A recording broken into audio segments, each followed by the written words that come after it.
Oh, oh, what is up, everyone? I am in a fucking great mood. This is the best mood I've been in weeks. Andy's salty because he doesn't know what winning looks like. I'm pull up the video. There's too much winning for Andy. God. We're recording this just to be clear to everyone. Recording this about 8:45 Thursday night. If the Warriors trade to get Smiley Geach number 2 at number 47, probably not going to talk about it on this pod. I think you guys would be okay with it. But bigger things have happened today. Bigger things have happened. The Warriors have traded for the point guard, Andy Liu. How do you feel about that? Disgusting. Absolutely disgusting. We've spent so much time talking about Brad Beal rumors. We've spent more time slandering Chris Paul. And you know what we get? Actually, you know what, Sam? You know what I get? Because you're okay with keeping Jordan Poole. You're okay with trading Jordan Poole. Like you were straddling the line. I think you were genuinely okay with either one. I needed Jordan Poole out of here. And I said, they've got to choose between Jordan Poole and Draymond Green. And I'm taking Draymond, 10 out of 10. And the Warriors said, you know what? We are going to choose one. But we're also going to trade for one of the most hated players of the Warriors in the last decade, Chris Paul. So I'm not going to lie to you. If you told me the Warriors acquired Chris Paul to run the show and run a Chris Paul team and do general Chris Paul bullshit, I would say that's not for me. But here's how I look at it. They acquired Chris Paul to be Andre Iguodala, be Sean Livingston, be the second unit captain. Perfect for him because, as all Warrior fans know, he's not a starting quarterback. You know, this is a third down back right here. They just got themselves the best Darren Sproles in the league. You know, jokes aside, what was this Warriors team's biggest issue? Outside of the first 5 guys, you couldn't count on anyone. You didn't trust anyone coming in. You know, you had Steph, Clay, Wiggins, Draymond, Looney. You felt pretty comfortable. You know, some nights they'd be annoying, but you felt comfortable. You just wanted someone who could stabilize the second unit. I mean, honestly, you probably wanted multiple second unit players, but you want someone who could stabilize the second unit.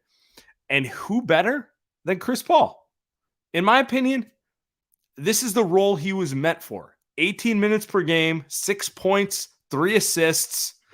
Fitz is going to talk about how good he is, you know, that sort of thing. I think it's perfect. I think he will make Moses Moody a better player. I think he will make Jonathan Kuminga a better player. If he's on the team. Well, as of right now, he is. Whatever veteran minimums they get, he's the type of guy who can maximize those guys. To me, he's what I wanted. I was hoping they'd get like Kyle Lowry in a buyout, maybe Tyus Jones. He's that caliber of player now, you know. I think it's gonna work, and bonus points for how much it pisses everyone else off. Oh my! That's kind of where I'm at with it. I'm all in on this construct.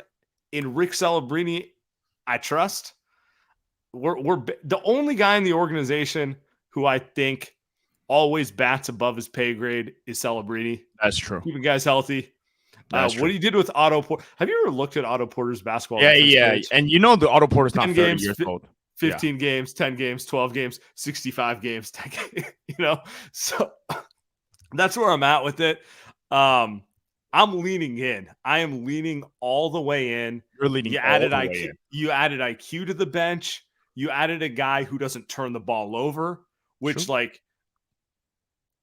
the last guy that didn't turn the ball over? Iguodala. Andre and Sean. Okay. That's it. I'm all in, and I think we should run with it because They traded Poole for an adult. He might be a cop, but he's an adult. All right, here's my pushback. Here's my pushback on all of that, right? So the Andre and Sean comparison makes sense, right? They're adults in the second unit. The difference is that Andre and Sean, great defenders. Chris Paul, 39 years old, not a great defender. He might not even be a good defender at this point in his career. A lot of hacking. A lot of hacking, a lot of flopping, a lot of grifting.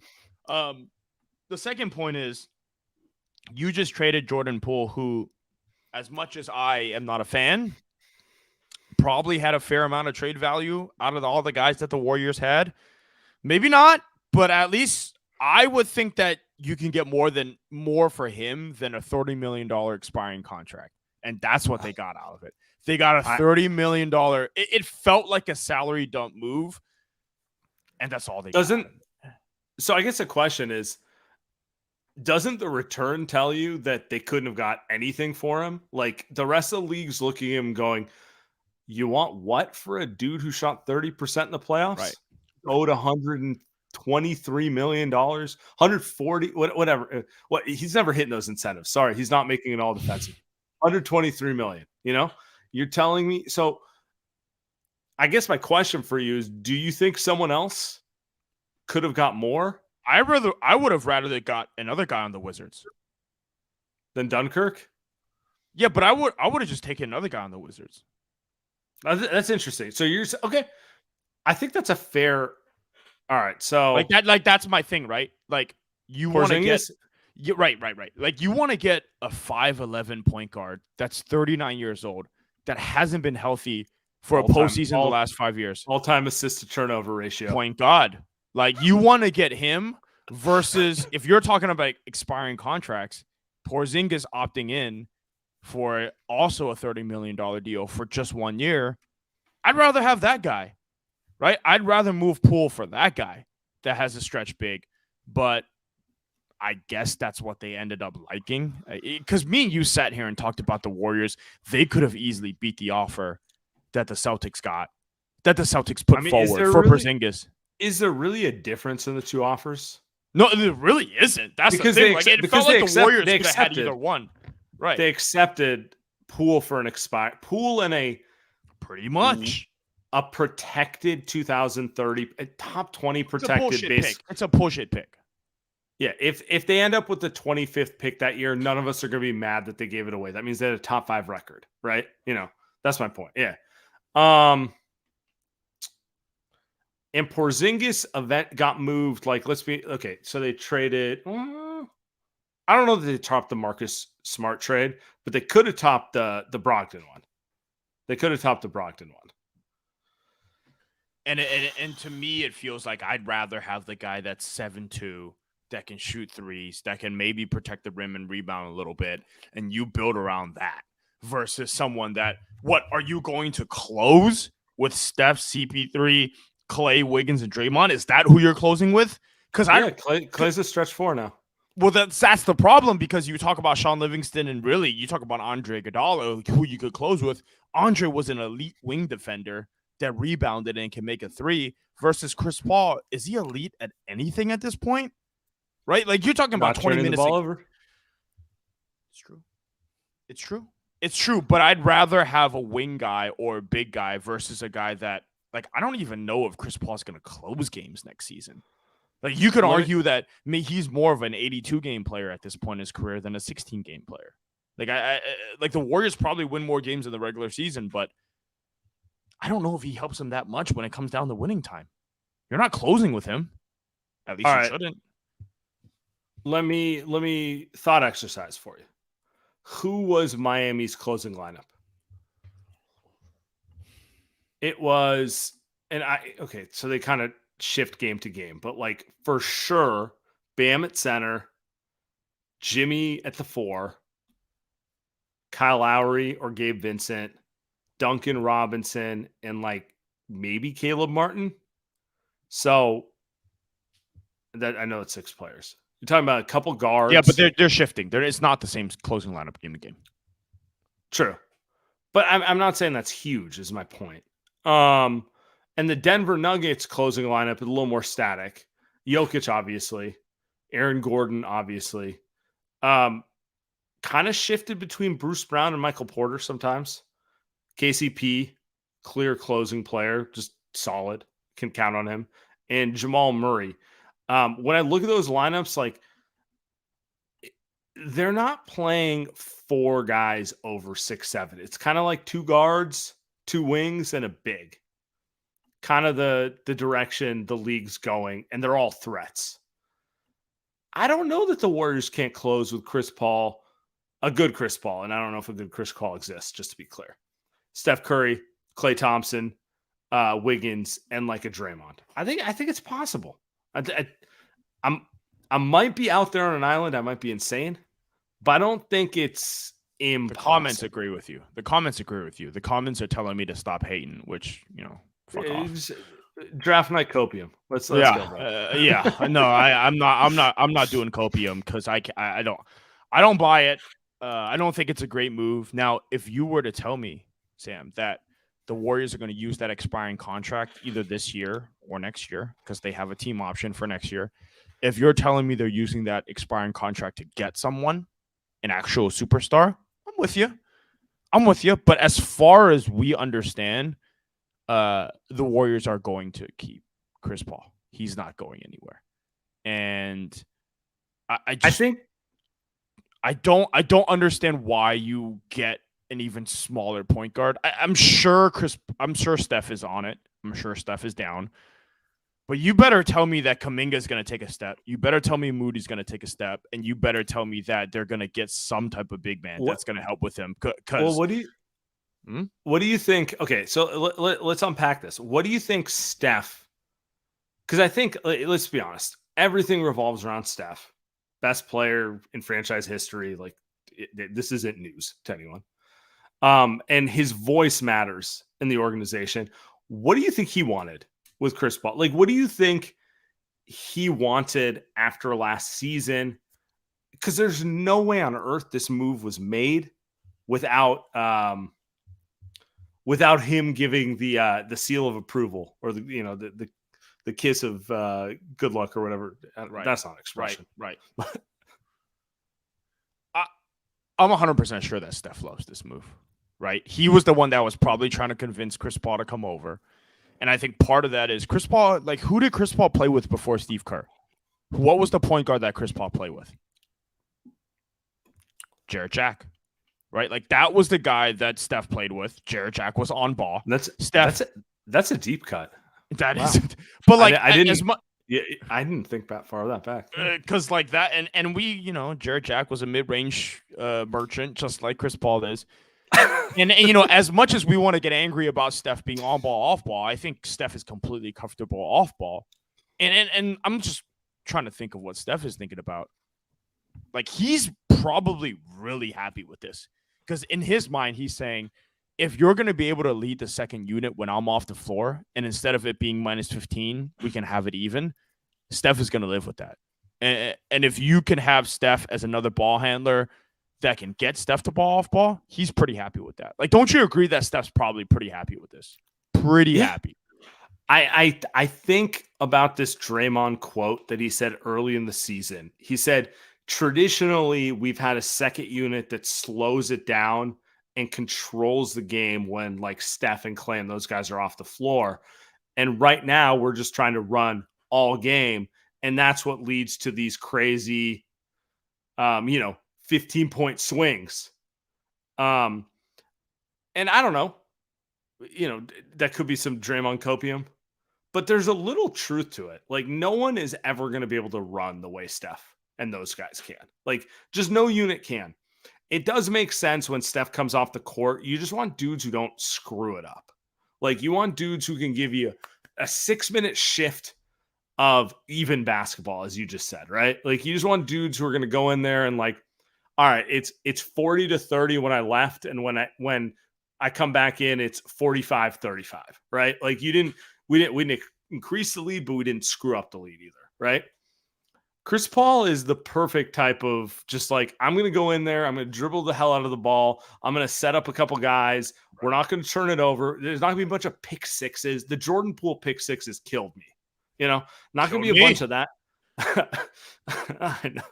What do you mean? It's not going to be a bunch of that. It's going to be a lot of like, look, man, we're going to goon it up for 4 or 5 minutes and Steph's going to come back in here and play his game, but we're not going to lose the game. We're not going to lose the game when he's off the floor. It's fair to wonder if he can still do that, but that's the idea. And I do think that if you are – so two things. So if you're talking about winning now, Chris Paul is objectively better than Jordan Poole. Winning now. If you're talking about long-term flexibility, Chris Paul is also better than Jordan Poole because you can come off of Chris Paul's contract. You now don't have to make the decision whether to keep Jordan Poole or Klay Thompson. It's pretty clear to me that the Warriors are going to re-sign Draymond Green, going to re-sign Klay Thompson for the next 3 years. And for the next 3 years, this one and the next 2 or 3 after that they're just going to try to win a championship with the guys that got them there, right? That's pretty clear to me that they're going to try to do that versus saying, well, maybe Wiseman could fit in. Maybe Jordan Poole is going to be the guy that leads this team. Like, I think all that is out the window at this point. I think it's pretty clear that the Warriors are going to try to win one more in the next 3 to 4 seasons. And if you told me that, you can sell me on that. Like, you can sell me on the Warriors going absolutely all in on that. But it's Chris Paul. And it hurts my heart. It hurts my heart that I have to root for him, Sam. It really does. It really does. I have a confession. Oh, God. I switched my insurance to State Farm 3 weeks ago. So I'm now a State Farm client. So I'm actually a State Farm client too. I'm by the way, contractually obligated to root for the point guard. I don't like. Here's my opinion. I don't disagree with you. I get everything, but I think it's a lot more fun to lean into this. Like, let's be honest here. If the Warriors win a title next year, which I am proclaiming, cut the clip right now, they will win the title next year. I feel very confident in saying it. I think they're embarrassed. I think Steph's still the best player in the NBA. I love Jokic. Sorry, Steph's better. I think they're going to go a little more vet heavy. They brought in some vet help off the bench already.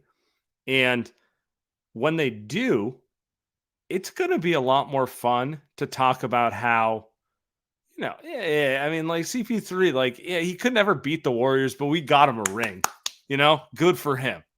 That's going to be fun.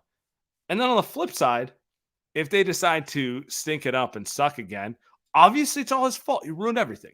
So this is a no-lose scenario for Warrior fans. That's where I'm at right now. I'm in. Someone in the chat going, absolute incredible job by Sam Fitzgerald. Paratosh, my guy.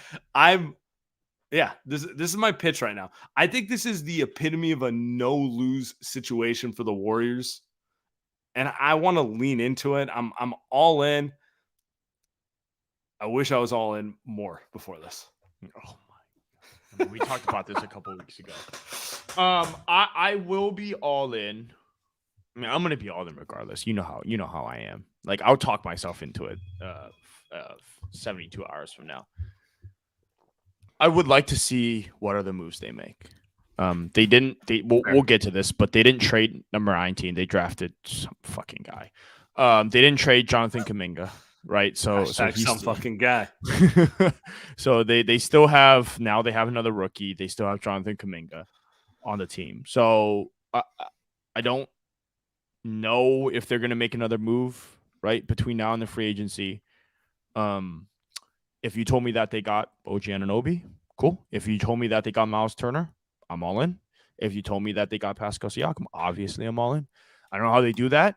I'm sure that they've been talking about it. But I'd like to understand who else that they have, because the team as currently constructed right now doesn't have enough wing guys. It doesn't have enough big men. It doesn't have enough shooting. But I'm sure that's what the rest of free agency is for, right? Obviously, this isn't the final set roster. So maybe they get a couple of vetman guys. Maybe Steph and Chris Paul can get a couple of vetman guys. So I'd like to see that before I'm all in, Sam. Before I'm all in, I would like to see that. If you told me that They traded Kuminga for Miles Turner. Then they get a couple vet min wing shooters. Yeah, I'm probably all in. I'm probably all in. But as of right now, with what they have, not enough. I'm not too worried. They need to add a couple veterans, but I do also think this is Moody and Kuminga's time to shine. Hear me out on this one. Hear me out on another team. Hear me out on this one, okay? Steph Curry, Klay Thompson, Andrew Wiggins, Draymond Green, Looney, Chris Paul, Gary Payton II. I've listed 7 players who should be absolutely counted on. How many players does any team play in the rotation at the playoffs? It's about 7, 8. Now you got Moses 3. Moody. Phoenix got 3. That's it. Honestly, yeah, exactly. Ishbia is going to for sure suit up. I mean, yeah, exactly. They need a vet who is over 6'8", more than anything. And if they land that, I'll feel pretty good about Moody, Kuminga, and whatever, filling the gaps as the 8th, 9th, 10th guy and feeling okay. But I don't think they need as much as you think. And I may be wrong. And I may be sitting here in 6 months being like, I was fucking dumb as shit. And I was wrong.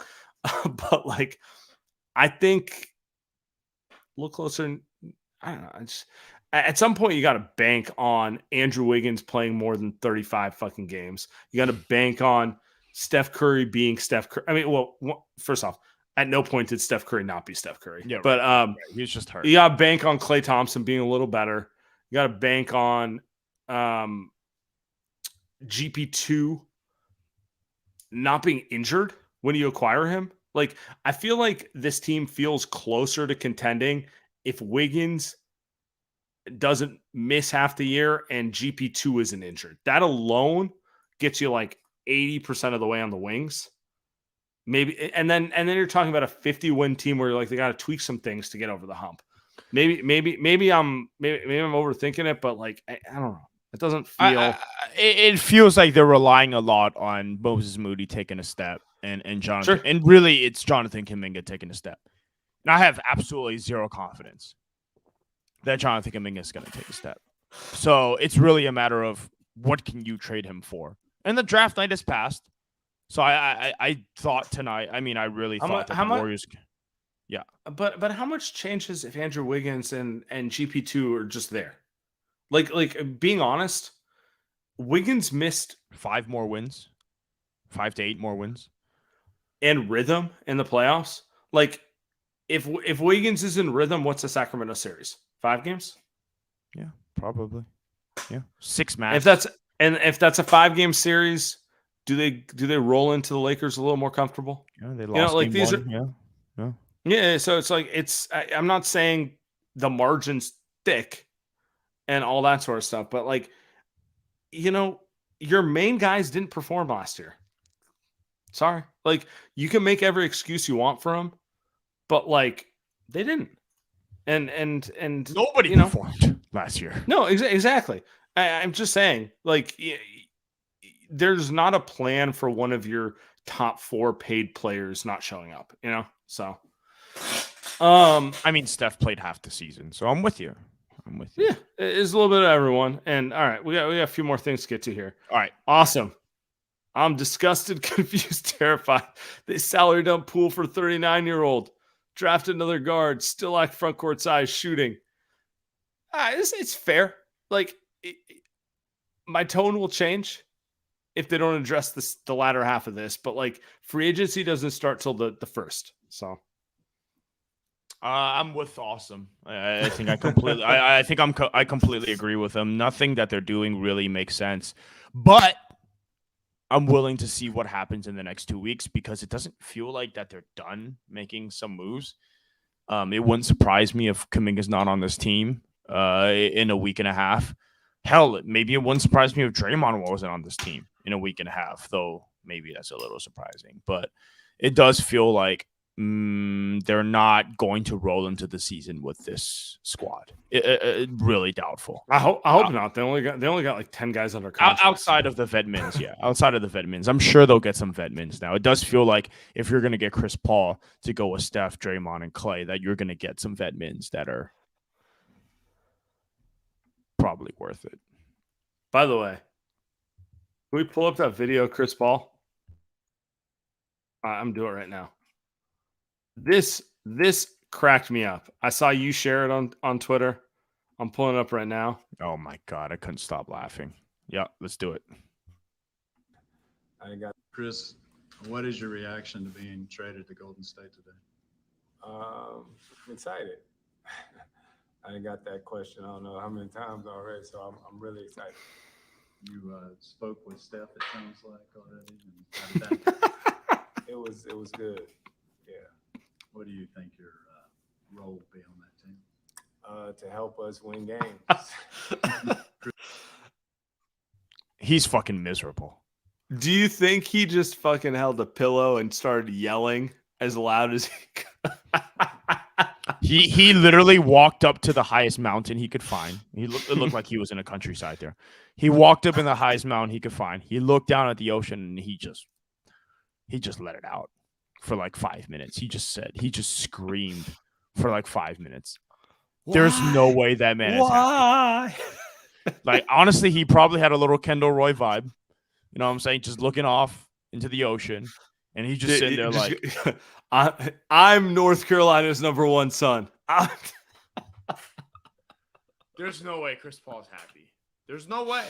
Though, it surprises me a little bit because it feels like the Warriors have been keyed in on this trade for almost 2 weeks now. And it like, I'm sure Steph and Chris have been talking for the last 2 weeks.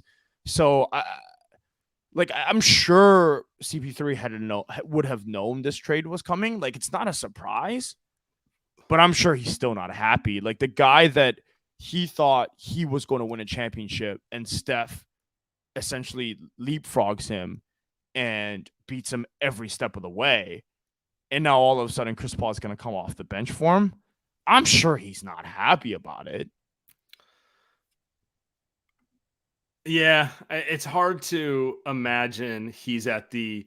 I mean, do you think he's at the acceptance stage? Because, like, let's be honest, he's 38. He's 39 or 38. Yeah, he has to be. He'll be 39 next season. I don't know. I would assume so, but like it does. You look at the face and it's just like it's rough. It's rough. It's rough. Got another one from our guy Sebastian. More important thing, is Steph happy with the move?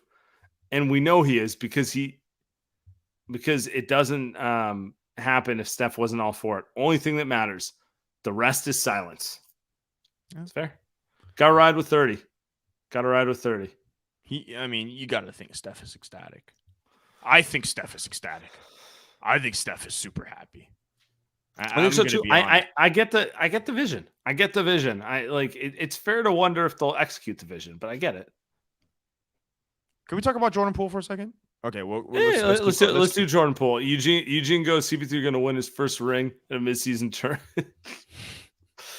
I don't want to touch that one. Yeah, let's talk Jordan Poole real quick. Yeah, I'll go. This was the biggest winner, I think, in this trade, right off the bat, is Jordan Poole. I think Jordan Poole, he got his contract, then he got knocked out. Then he got kind of maybe unfairly talked about, by people like me. I'm not going to act like it wasn't me. All season long. And then he is put in trade rumors because of Draymond Green. And you can argue some of that was unfairly as well, because it's not like Draymond is this amazing star now. But Draymond, you're always going to pick Draymond over Jordan Poole if you're Steph, if you're the Warriors. And I do think he wins in this trade because, one, he gets his money. There's less stress. And he does get to play on a team that, there's really no expectations. So I am actually pretty happy for Jordan Poole. He doesn't have to come off the bench either. I'm pretty happy about him. For him. I'm pretty happy for him. I'm also pretty happy because I don't have to fucking watch him anymore. So let's be honest. But I'm happy he gets to play somewhere else because I think he does deserve to at least start and play 35 minutes a night, right? He's so young, right? So I'm also happy him. for our guy Andrew Sharp, the biggest Wizards fan I know. I know he's miserable right now, and I just want to say he deserves it. I think he's gonna. I think every Jordan Poole extra hesitation move that leads to a dribble off his foot, you had it coming. That's what Sharp gets for doubting the Warriors the last 5 seasons. By the way, that's what he gets. That is exactly what you get, buddy. All right. Enjoy. The Warriors made a draft pick tonight. I was kind of not looking forward to talking about the draft because I'm a draft guy. You know me to my core as well as anyone. I dork out on this stuff. I can't help it. It's in my DNA. I just like it. Sorry. And I know the fan base is mostly like, enough. Like, I need to see a direction. So I wasn't looking forward to people being up my ass about wanting to talk about a fucking 20-year-old I think has upside, Okay. Thank you, Chris Paul, for saving me a little bit there. But the Warriors take Brandon Podziemski, and I'm gonna start with this. I don't watch a ton of college basketball, but among the college basketball players I watched, he was on the short list because WCC in Santa Clara plays at late hours, and it's just crap that's on the TV in the background for me all year. And that dude can play. That dude is, let me put it this way. He's what Warrior fans were hoping Dante DiVincenzo would be when I watched him in college. Now, will it translate to the NBA? We will see. But when I'm talking about a wing who plays bigger than his size, he's 6'5", 6'6". He can legit rebound. He averaged 9 rebounds a game in college. He's not going to average 9 rebounds in the NBA, but he's one of those guys who just loose ball, scrappy, high IQ, and then he has touch. He can hit shots from everywhere on the floor. He just screams NBA player to me. You can say not high enough upside to make an impact, and they should have gone a little better. But to me, I see a player who's different than their past draft picks, where I'm like, no, this guy's got NBA IQ and he's got touch and some feel. I think he's going to be fine. And honestly, at 19, I'm fine with that as a pick. But I like it. It's the 19th pick. He's probably not going to play much this season, right? So it's not someone that it's not someone that I think the Warriors are expecting to play 20 minutes. I mean, maybe if Jaquez was at 19, but he went at 18. I don't know. I don't have a take outside of I just watched some videos of him, some highlight tapes, and he looks slow. He's 6'5", and he doesn't have a long wingspan, so he probably can't play much defense. He's making step-back threes in college, which, I don't know, are you going to make step-back threes in an NBA against longer guys? I don't know. You're not going to get the opportunity to take a step back. You think Steve Kerr is going to let a guy do a 5-dribble hezzy move into a step back with Steph and Clay on the floor? Come on, man. Right. But maybe he's a great spot-up shooter. People are saying he's a great spot-up shooter, 44% from 3. So maybe he's good enough to stay on the floor. But is he just Luke Kennard? Right? It sounds like he just Luke Kennard. He just doesn't play much defense, can't really create, can't really get by anyone. But goddamn, if you leave him open, he's making a 3. Whatever. That's fine with me. I don't think I have. Yeah. I was gonna say it's not an awful comp for Kennard. I would be disappointed if he ends up there, but that's not unrealistic. That all right, man, you're not the first guy who's scrappy to the ball, and 9 rebounds in the WCC leads to, just being average in them. I mean, still going to rebound better than Kuminga. But you talked about, shit, man. I mean, you talked about him having high basketball IQ. So, I mean, that's the number one thing, right? Because I'd rather have a guy with high basketball IQ than just raw athleticism, but he doesn't know what the fuck he's doing on the court, which is what the Warriors have drafted the last couple of years, and those haven't worked out. So when you talk, yeah, what would you have liked them to do at 19? I don't know. Like, I would have actually, I know exactly what I would like them to do. I would have wanted them to trade 19 and Kuminga for someone. And maybe the trade wasn't there. Maybe Dunleavy got on the phone and said, Kuminga 19 and a pick for OG. And Masai's like, no, I need 4 more picks, right? And so maybe that trade wasn't there. And I'm sure he called Indiana. That's 100% what Masai said, by the way. And, maybe he called Indiana, and Indiana's kind of like, we kind of like this guy that they ended up drafting. I don't even know who they did, but maybe we want that guy that we wanted, and forget it. We're going to keep Miles Turner, and we're going to try to win games. So maybe they tried to move those guys, and it just didn't work out. But I would have liked them to package Kuminga at 19 and get a veteran that can be, a closing lineup guy or a 6th guy or 7th guy or something like that. Here's my counter to that. Not that I'm opposed to it. You acquire CP3 to go with the vets you already have. You don't necessarily need to trade Kuminga for another veteran. You can stay a little younger and bank on your development.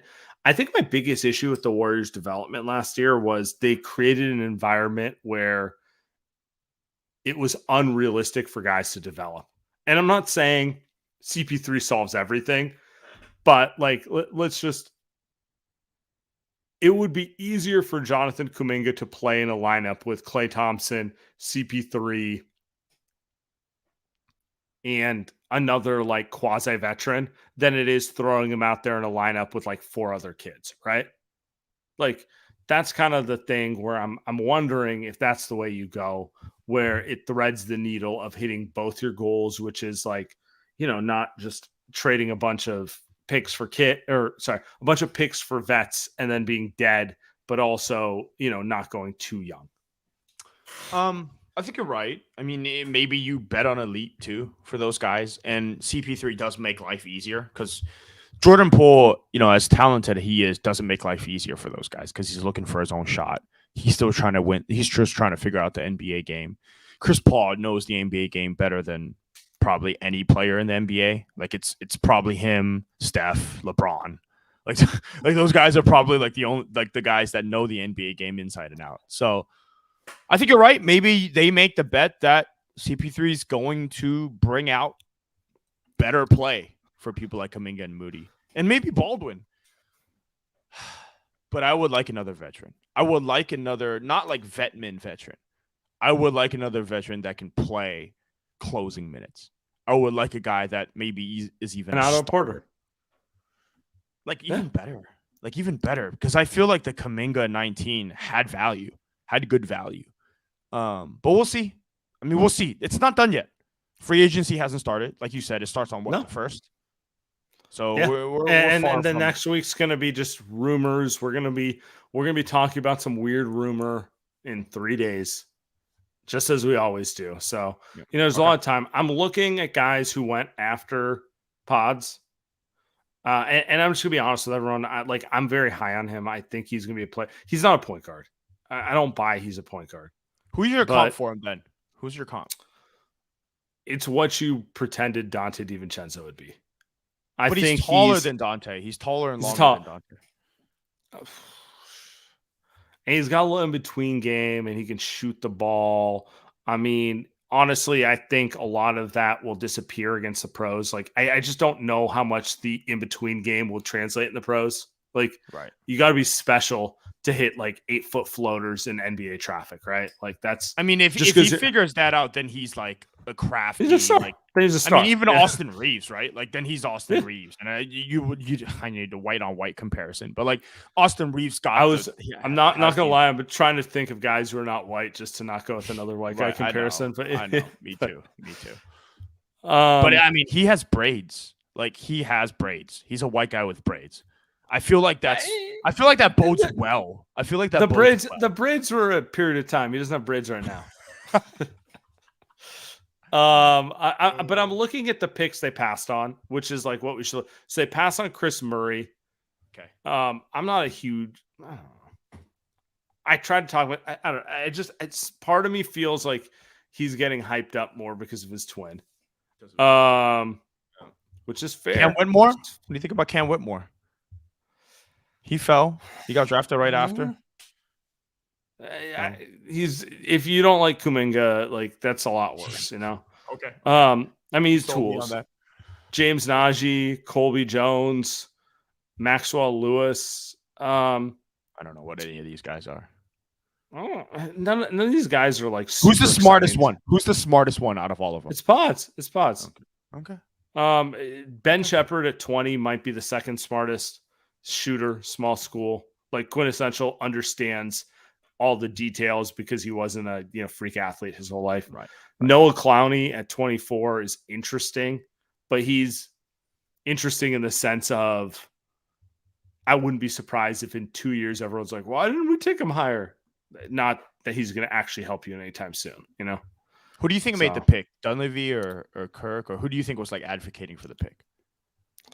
This feels like I don't know. It feels like a consensus pick. Feels like a Dunleavy pick. Feels like a Kirk pick. That like the guy's overwhelming characteristic is feel. Like it's touch and feel. You know what I'm saying? You're saying he has both. Yeah, exactly. Like here's the thing. They ran the combine scrimmage, and he was the best player in the combine scrimmage. He had a trip combine scrimmage. Everyone except for the top 10. He got every loose ball. He basically, so you could say he basically outplayed everyone, or you could say he just plays harder than everyone. And I think that's the thing most scouts come away from. It's like that dude went in there with the mentality, I want to prove I can show up dudes who you have in the lottery, right? Okay. Or on the flip side, you could say, yeah, but if those dudes turn it on, he can't compete with them. Yeah, but if those dudes didn't turn on a combine scrimmage, I don't like him either. So okay, you've sold me on it. You get the mentality. No, I understand. I kind of like him. I think this might be my guy. He's gonna not hit a shot for the first month of the season. He'd be like, Dunleavy, you motherfucker, get out of here. No. He seems like a Moses Moody type from what you're talking about. He seems like a right guy, right place, can hit a shot. Maybe he can't get by guys consistently, so he's probably not going to be a superstar. You're not drafting him for his first step. I'll put it that way. You're not taking him because he's going to like blow by dudes. Like but in today's NBA, if you're shifty enough, you can get foul calls. I mean, we just watched Austin Reeves do what he did against the Warriors, and so okay. That does. I mean, those are. I hate comparing him to just Dante and Austin Reeves, but it's not like unfair for like those are things that are realistic for him to work on. Okay. Okay. Okay. You want to get to voicemails because we got a bunch of these are mostly Chris Paul calls, but I want to get to them. Tim, let's do it. Let's run it, bro. So I just got out of work. After a long fucking day. I checked my phone, and we literally get fucking Satan on our team. The point guard Satan, bro. The only positive to this trade is that now Bron and Bronny are not the first father-son pairing to play on an NBA team together. I really like the fit. I mean, you guys have already talked about a lot of the stuff as far as fit and like what he can do as a backup point guard, how that'll help the young guys. Honestly, from a basketball standpoint, I like it. But the fact that it's Chris fucking Paul really hurts, man. Fucking Satan.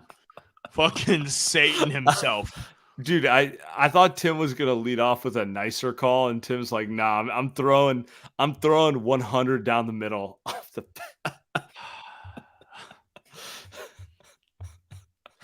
It feels like a lot of Warriors fans are saying the same thing, though. It's number one, I hate this guy, and then number two, kind of a good fit.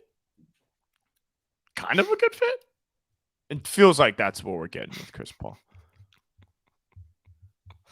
Let's keep moving. Hey guys, it's Nate. The only way I see this making any sense with Chris Paul is if this is like a D'Angelo Russell situation where his non-guaranteed $30 million contract is something shopped at the trade deadline for something that fits the needs of this roster more. You know, he's 5'10" and 38 years old. I can't imagine this being a fitting move, kind of like how D'Angelo Russell was obviously a poor fitting move, but was ultimately a trade bait piece. And maybe he's paired with Kuminga or Moody or a pick in that deadline move, or the Warriors plan on keeping him, hoping for the best, and then come the off. Ooh. All right. Do you think? All right. I guess we can talk about this. Do you think they just acquired CP3 for trade bait? Well, I was hoping they would, but it doesn't sound like they are. Doesn't sound like they are, right? Yeah, I just can't see Steph being into that overall. I don't know. I'm curious to see how it plays out. I appreciate the call, Nate. I think this Poole trade is one of the few times in my life where I've been more than speechless. I stared at my phone for about 5 minutes in just pure shock and sadness. Do you know how much I hated on Chris Paul? Like, I legit, when I saw that it was Chris Paul, I legit considered becoming a Wizards fan because that's how much I hate this dude. So, help me recover. Help me see the light at the end of the tunnel. I was so happy and excited to be able to celebrate Chris Paul eventually retiring without a ring. And here we are. Here we are. It's like, I feel like I'm being force-fed Brussels sprouts before I get ice cream. I hate Brussels That's where sprouts. I'm at. I'm with her. Anyways, I like her. I'll be crying before, during, and after the draft tonight. Y'all have a good one. I'm pro Brussels sprouts. Oh, of course you fucking are. After I heard your CP3 stands tonight, of course you are. Oh, underrated vegetable. I want you to pull a picture up right now, Sam, before we get to the next call. Pull this up for me. Of Brussels sprouts? Oh, of this tweet that I just sent you. I need you to pull this up. I got you. By the way, top 5 vegetables. Give me top 5 vegetables. So I hate vegetables, but I love broccoli. I love cabbage. I love. These are both superior to Brussels sprouts, by the way. Yeah. So really, it's really those two. Literally, Risa was telling me yesterday, like, you hate every fucking vegetable. She was like, you hate eggplant, you hate celery, you hate this, and I'm like, babe, I just like broccoli and lettuce and cabbage. Like, that's it. I don't like anything else. Here's where I'm at on it. I don't do vegetables as the main star of an entree. Because we're men. Yeah. Yes, right. exactly. You have a piece of meat that's surrounded by some celery, sure. 100%. Some cabbage. It adds to it. It's part of the accoutrement. It's delicious. Get it in there, right? We're all about it. But like, don't give me a seasoned piece of eggplant. You know, like. Oh, look at this mushroom. It's delicious. No, it's stop. Please. This is mushroom salad. Oh.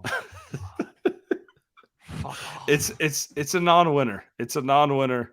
I'm gonna smile through it, and then I'm just gonna be like, I'm gonna get a burger later. Smile through it like I am with Chris Paul on my team is what I'm doing. That's really what it is. Chris Paul is the eggplant salad of star acquisitions. Oh. That's true. By the way, look at this. Look how happy Steph is. Look at that. This is the ultimate confidence. This is a man who knows he's won. He knows Chris Paul can go for 20 in the fourth to win the championship, and people are gonna be like, Steph got 5. You know, it doesn't matter. It doesn't matter. It does not matter. He can't do anything. You gotta admit, Steph is like the happiest guy right now. You gotta admit, he's the happiest guy. Bro, he just think about the upgrade he made. He just went from Jordan Poole, who's throwing $500,000 at Ice Spice, to a dude who can actually sit and have an adult conversation. Like, I don't think we spent enough time talking about this. Him and Chris Paul are going to discuss their 401ks over golf. Like, that's what's happening right now. Whereas, like, can you imagine him talking investment advice with Jordan Poole? I mean,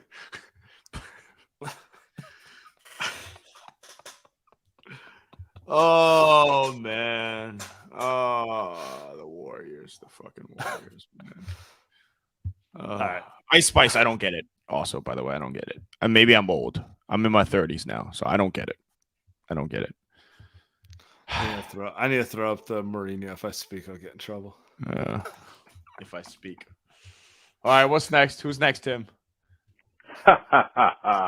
Well, we were begging Mike Dunleavy to make a move.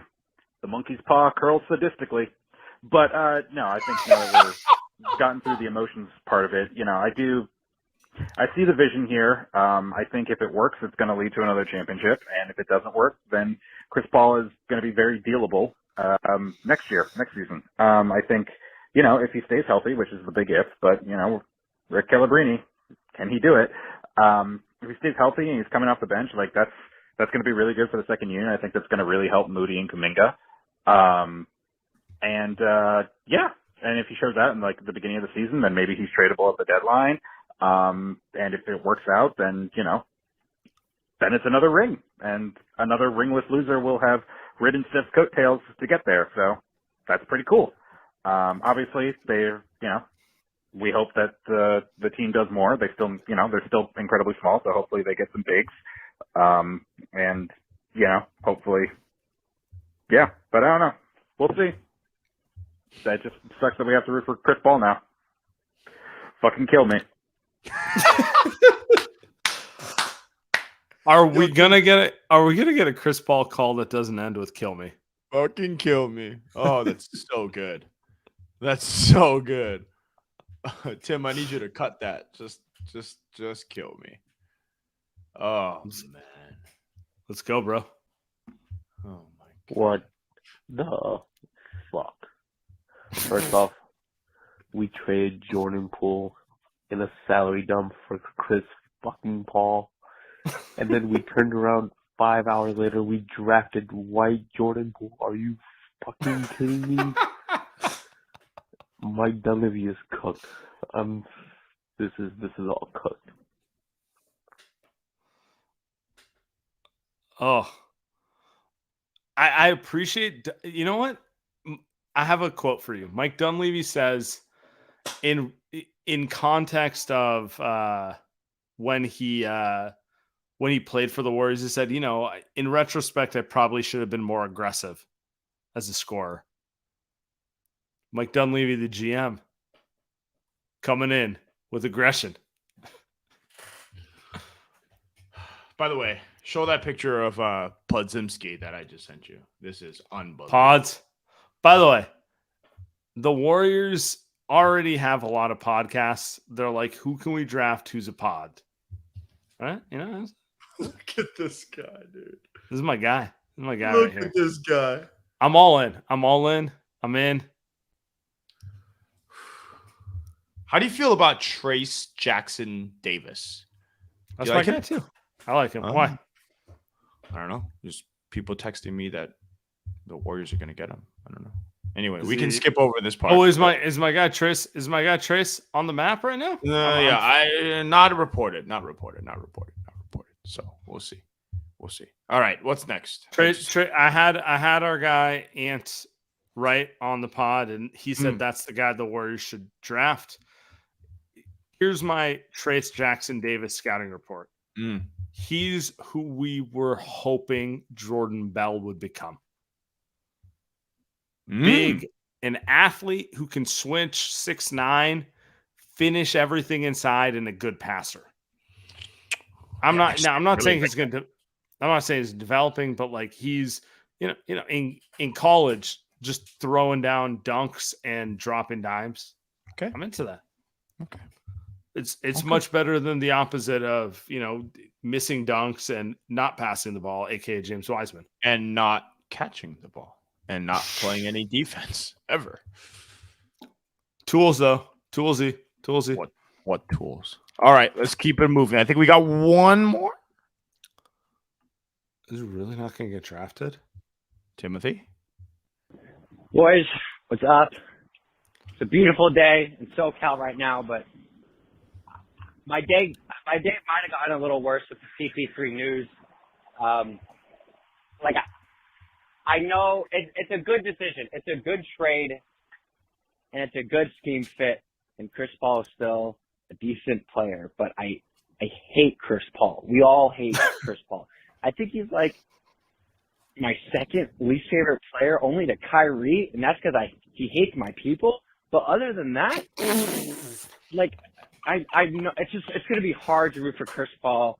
And then we drafted this like culture appropriating white guy with dreads, so that's a little weird.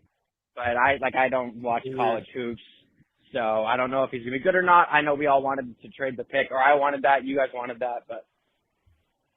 I think just me. Jordan Poole You don't have to give me also any credit means for that that Draymond's for sure coming back. Other than that, I don't have any hot takes. Much love. I trust 30. I think we'll be okay. Yeah, that's how I feel. Hey, do you have any takes on Draymond? No. I'm hearing a lot of Dallas stuff. I think I think the Draymond thing is actually very straightforward. The Warriors have offered him a contract that's probably less than he currently makes. They're saying, hey, 60-ish for 3 years, 20-ish a year. And he wants more than that. And they're like, okay, prove to us you have a market. And so he's out there trying to make it happen. And Rich Paul is very good at his job. And he's trying to make that happen. I'm not concerned they're going to lose him yet. I feel this feels like standard leverage play. You know what I'm saying? It just feels like a lot of all right, dude, you want 30? Prove to us you can get 30 on the market. Fair enough. All right. Should we call it a night? We're done. I think we're done. We'll be back. We appreciate all you. We love all of you. Have a great evening, guys.